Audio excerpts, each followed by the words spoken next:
Bismillah, statement Al-Quran syifa sebagai obat. Apa itu syifa? Itu dulu. Ya, apa itu syifa? Saya ingin selalu bergerak dengan pemahaman yang jelas. Ada apa namanya? Ontologi, epistemologi, dan aksiologi. Kita arahkan ke dasarnya dulu, ontologinya. Quran surah ke-17 Al-Isra. Ya, di ayat yang ke-82. Allah memberikan statement tentang syifa di situ. Ya, paling kiri agak ke tengah sedikit.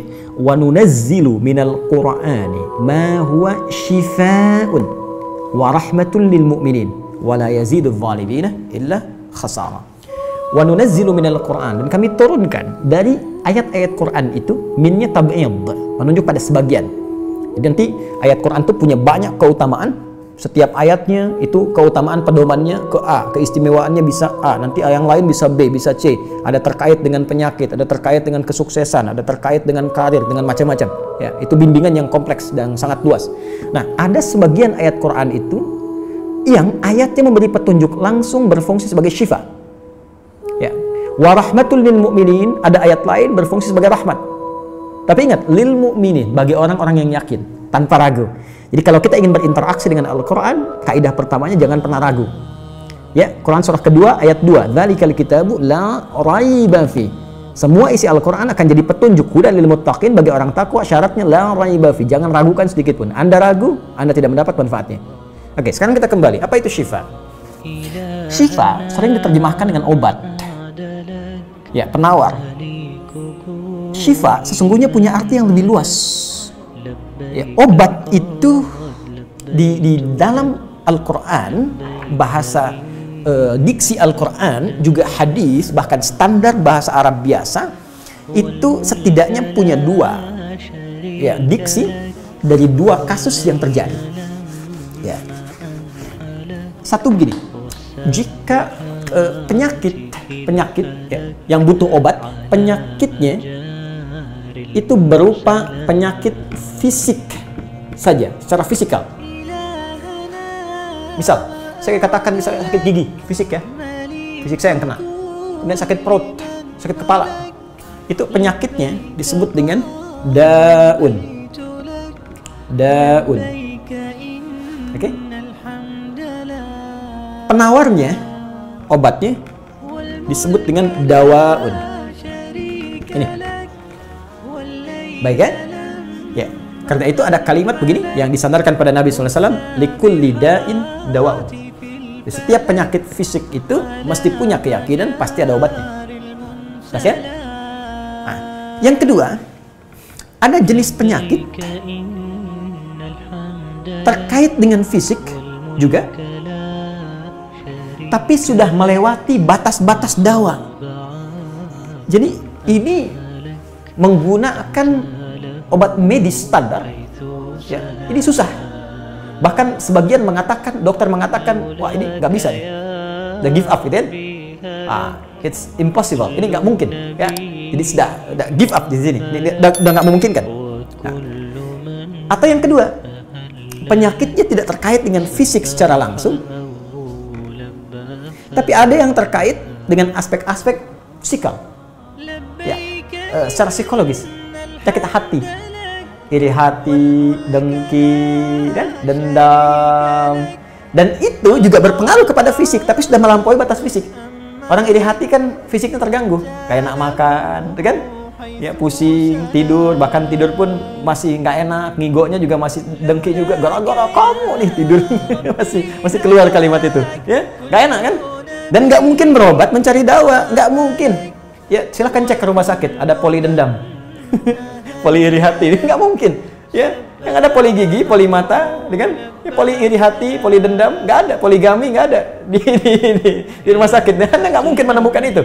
Ya, nah, maka penyakit yang lebih lekat kepada aspek non fisik itu seringkali diistilahkan oleh Al-Quran dengan kata marad namanya, maradun. Ya, penyakit hati. Karena itu ketika Allah menyifati orang munafik yang hatinya bermasalah, Allah tidak menyebutkan kata daun, tapi menyebutkan kata marad.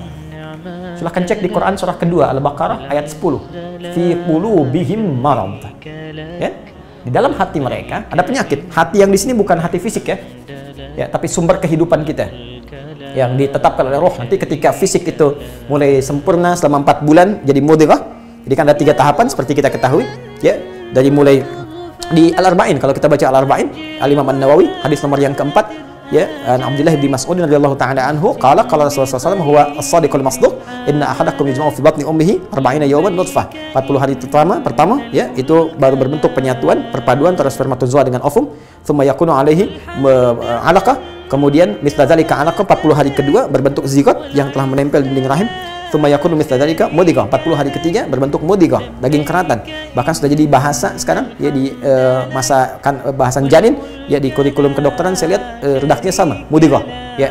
Nah, dalam fase ini kemudian ditiupkan roh, ya, wa yursalu alaihil malak, dan diutus malaikat, wa yu'maru bi katbi arba'in, dan diperintahkan menetapkan 4 hal. Nah, saat ditiupkan roh ini, itu terjadi kemudian penyatuan antara fisik dengan roh. Itu ada di Quran surah ke-15, ya, ayat ke-28. Ya, wa idz qala rabbuka lil malaikati inni khaliqun basyara min salsalin min hama'in masdun fa idza sawaituhu wa nafakhtu fihi min ruhi. Jadi roh masuk ke dalam jasad seseorang, ya, ke dalam fisik seseorang. Ketika sudah masuk, dia bisa bernafas, kan, ada kehidupan, unsur kehidupan. Karena itu nafas terambil dari bahasa Al-Qur'an. Jadi begitu kemudian sudah masuk roh ke dalam jiwa, menjadi nafas namanya, berubah dari roh jadi nafas. Ya, maka dia membawa 2 potensi. Ya, ada fujur, ada takwa. Di Quran surah 91 ayat 7 sampai 10. Wa nafsi wa ma sawwaha fa alhamaha fujuraha wa taqwaha. Jelas, ya? Maka wa nafsi wa ma sawwaha, jika roh sudah masuk ke dalam jiwa jadi nafas, dan disitulah manusia bisa bernafas. Tapi jangan lupa dia membawa 2 potensi. Ada potensi kebaikan, takwa, ada katalis kebaikan. Saya tidak mengatakan yang buruk. Itu katalisnya. Jadi lawannya langsung. Yaitu jujur, lawannya dusta. Ya, marah lawannya sabar. Yang sabar itu takwa, jujur itu takwa. Yang marah, yang sombong, yang bohong, itu namanya fujur, itu katalisnya. Di Allah menciptakan sifat marah bukan ingin membuat Anda pemarah, tapi ingin kemudian memacu supaya yang sabarnya muncul. Sebab kalau nggak ada marah, bagaimana bisa ada sabar? Itu cara membacanya. Nah, di sini terjadi pergolakan. Ya, apa kaitannya dengan ini? Orang-orang yang tidak bisa mengendalikan sifat takwanya dan tidak menjadikan sifat fujurnya sebagai katalis, tapi diikuti menjadi dominan, maka jadi penyakit di hatinya. Itu yang disebutkan dengan marad namanya. Ya, itulah yang memunculkan penyakit riya, pamer, kan? Sum'ah, ingin didengar orang, sombong turunannya, ya, kemudian dendam dan sebagainya. Ini marad. Marad ini dan penyakit yang sudah melewati batas fisik, kalaupun terkait dengan fisik, nggak ada obatnya dari dawa. Yang ada hanya syifa. Maka jika ada orang tertentu yang terkena penyakit fisik yang sudah di luar batas dawa, yang medis misalnya udah nggak bisa nih, ini nggak mungkin, maka beralihlah dari dawa ke syifa. Ini yang pernah dilakukan oleh Nabi Ayyub alaihissalam. Ketika diuji dengan penyakit, Allah contohkan langsung supaya kita bisa meniru. Bukankah ayat ini turun ketika Nabi diuji dengan penyakit? Ya, supaya memohon kepada Allah. Jadi kan Nabi Ayub kan divonis dengan penyakit yang tidak pernah diderita oleh orang sebelum beliau, tidak akan dirasakan oleh orang setelahnya. Yang paling menarik apa yang dilakukan? Ketika semua mengatakan nggak mungkin, lalu turun kemudian gambaran dari Allah. Quran surah ke-21 ayat 83 sampai 84. Wa ayyuba, pakai fathah loh, bukan dhamma, bukan kasrah. Ya, fathah itu menunjukkan sesuatu di masa lalu untuk dibuka bagi orang di masa depan. Ya, fathah itu dibuka. Itu ilmu lughahnya. Saya spesialisasi di bahasa Arab. Jadi di antara makna itu fathah, kenapa ada fathah, ada dhamma, ada kasrah, itu ada maknanya. Wa ayyuba, dan kami buka kisah Ayub di masa lalu sebagai inspirasi untuk orang di masa depan. Idnada rabbahu anni masanni yadhurru wa anta arhamur rahimin. Ketika beliau mulai meninggalkan opini manusia dan mulai kembali kepada Allah dengan sangat kuat untuk spesifik memohon kesembuhannya. Ya Allah, penyakit ini sudah mengganggu saya. Untuk ibadah, itu poinnya. Untuk ibadah. Jadi ternyata kalau ingin disembuhkan dengan cepat, arahkan kesembuhan itu untuk niat kita beribadah. Kalau cuma pengen sembuh saja, jangankan Anda yang belum beriman pun kalau sakit pengen sembuh. Terus Anda tujuannya apa dari kesembuhan itu? Kalau cuma pengen minta dunia, apa dengan sakit belum cukup menjadikan Anda ingat Allah? Maka arahkan permohonan itu untuk kesembuhan supaya punya niat ibadah. Ya Allah, saya pengen sholat lagi. Ya Allah, saya pengen ke masjid lagi, pengen tahajud lagi. Mohon ya Allah, penyakit ini sudah mengganggu saya tahajud, saya pengen sholat lagi. Wa anta arhamur rahimin, sedangkan Engkau yang paling sayang kepada saya. Kalau yang Maha Penyayang saja tidak menyembuhkan saya, kepada siapa lagi saya mesti memohon? Nggak tahu apa yang terjadi.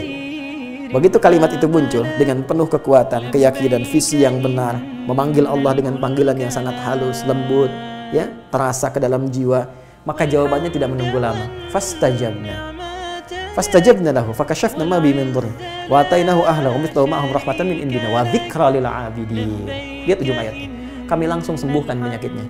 Kami singkapkan semua rasa sakitnya. Kami kembalikan semua yang dia rasakan rugi. Biaya obatnya diganti dengan rezeki yang lain, kesulitannya dihilangkan, datangkan dengan yang lebih baik. Dan yang paling dahsyat lihat ujung ayatnya. Wa dzikra lil 'abidin. Kami jadikan inspirasi, pengingat bagi hamba-hamba Allah yang soleh, yang diuji dengan penyakit yang serupa, maka amalkan amalan Ayub untuk mencari syifa. Ya, maka ini ikhtiarnya. Termasuk syifa, bisa mengobati penyakit hati. Nah, lalu sekarang apa terapannya? Karena disebutkan ada ayat-ayat Quran berfokus sebagai syifa. Nah, ini yang digunakan sebagai zikir diantaranya. Apa itu? Tadi saya sampaikan Al-Fatihah. Ya, itu lengkap. Al-Fatihah itu disebut syafiyah. Surah syafiyah, surat penyembuh. Silahkan Anda buka semua kitab tafsir. Di antara fadilah surah Al-Fatihah, kisah pertamanya adalah kisah seorang kepala suku di Arab yang digigit kalajengking. Bayangkan, kalajengking Arab pada saat itu. Ya, dan sudah kena racun dan sulit. Orang semua sudah give up, ini nggak mungkin. Ya, apa yang terjadi? Ditemukan sahabat Nabi, secara singkat diketahui, ditanya ada yang bisa menyembuhkan, mereka berkata Allah yang menyembuhkan. Tapi kalian bisa berikhtiar. Dipanggil mereka, dibacakan Al-Fatihah sekali bacaan, tanpa diulang-ulang, tanpa pakai alat-alat tertentu, tiba-tiba syufia disembuhkan sampai diberikan hadiah berupa beberapa kambing. Tapi mereka, mohon maaf izin, Ibu Rektor dan sebagainya, mereka khawatir jadi gratifikasi. Dibawalah kambing itu kepada Nabi, disampaikan, boleh nggak makan dari sini? Jawab Nabinya apa? Dari mana kalian tahu kalau surat itu bisa berfungsi menyembuhkan? Al-Fatihah. Tapi gimana cara baca Al-Fatihahnya? Karena dulu orang sekali baca sembuh, sekarang orang 1000 kali malah nambah penyakit. Apa yang salah? Nah, berarti nanti ada terapan lagi ilmu yang lain, kan? Nanti ada surah ke-26, Asy-Syu'ara ayat 80, itu zikirnya Nabi Ibrahim. Biasanya saya praktekkan ini, ya termasuk dengan kawan-kawan, saya suka sampaikan kalau ada yang dirasa-rasa sambil dipegang, sambil kembalikan kepada Allah, baca wa idza maridtu fahuwa yashfin. Kalau saya sakit pasti Allah sembuhkan, nggak mungkin dititipi penyakit kalau nggak ada hikmah di balik itu. Ini saya amalkan saat diundang saya ke Kalimantan untuk ceramah, tiba-tiba ceramahnya ba'da maghrib, sore hilang suara. Hilang. Sama sekali nggak ada. Ya begitu sholat, ya kita sama amalkan tadi dengan penuh keyakinan, minta ikhtiar juga, pakai fresh care gini, tapi kita minta ya Allah, ya idza maridtu fahuwa yashfin. Kalau saya sakit pasti Allah sembuhkan. Nggak mungkin ditugaskan kalau Allah nggak berikan perangkatnya, pasti diberikan. Nah, tahu apa yang terjadi? Begitu ngimamin maghrib, suara keluar, serak-serak basah. Begitu tausiah, keluar sempurna. Ba'da isya nyambung, keluar sempurna. Habis ceramah, hilang lagi suara. Hilang lagi suaranya, supaya disuruh istirahat, gak banyak nanya orang gitu kan. Tapi itu menarik. Dan puncaknya tadi Quran surah ke-21 ayat 83 sampai dengan 84. Tergantung kasusnya. Kalau di kasusnya misalnya kasus mohon maaf ya terkait dengan kehamilan, nanti ada lagi yang lain ayat-ayatnya ya. Misal di Quran surah ketiga ayat 38 sampai 39, nanti di Quran surah ke-19 menjelang persalinan dari ayat ke-25 sampai dengan ayat ke-26, nanti di Quran pas kalau sudah berkembang janinnya, ada di Quran surah ke-7 misalnya ayat 189 dengan doanya dan turunan lainnya. Bahkan bisa diamati teman-teman yang di SPOG misalnya atau di kebidanan, ada nanti ayat-ayat spesifik Quran surah ke-22 ayat yang kelima, ya ada di Quran surah ke-23 Al-Mu'minunnya ya ayat 11 sampai 13 itu lengkap sekali. Kita bisa gali sampai ke situ. Itu yang kita maksudkan syifa. Jadi keluarkan ayat-ayatnya, tapi bukan sekedar dibaca, dalami isinya, sehingga paham apa yang harus dilakukan. Karena di sini nanti ada konsep ikhtiar juga. Ikhtiarnya bagaimana, ya secara medisnya seperti apa, dan pertolongan kepada Allahnya bagaimana. Terakhir Nabi pernah datangi seseorang, dia minta disembuhkan. Ya Allah, ya Rasulullah, si fulan sakit, tolong sembuhkan. Kata Nabi, idzhab ila tabib, pergi ke dokter. Kata orang ini, Anda kan Nabi, tinggal berdoa disembuhkan. Jawab Nabi sangat elegan. Pertanyaan orang ini bagus, Anda Nabi, berdoa dikabulkan, pasti. Tapi jawab Nabi sungguh elegan. Kata Nabi, kesembuhan itu dititipkan di tangan para dokter. Jadi Nabi ingin memberikan satu isyarat, Anda tetap ikhtiar. Karena tidak selamanya Nabi akan hidup. Ya, karena itu dokter-dokter mesti belajar. Saya menambahkan dokter-dokter yang bisa belajar dari Quran juga. Saya mengharapkan nanti ada dokter mata yang hafal, ya. Misalnya ayat-ayat tentang doa, ayat tentang mata, ya, riset tentang ayat-ayat mata, hadis-hadisnya apa, sehingga Anda bisa menerapkan resep-resep yang indah.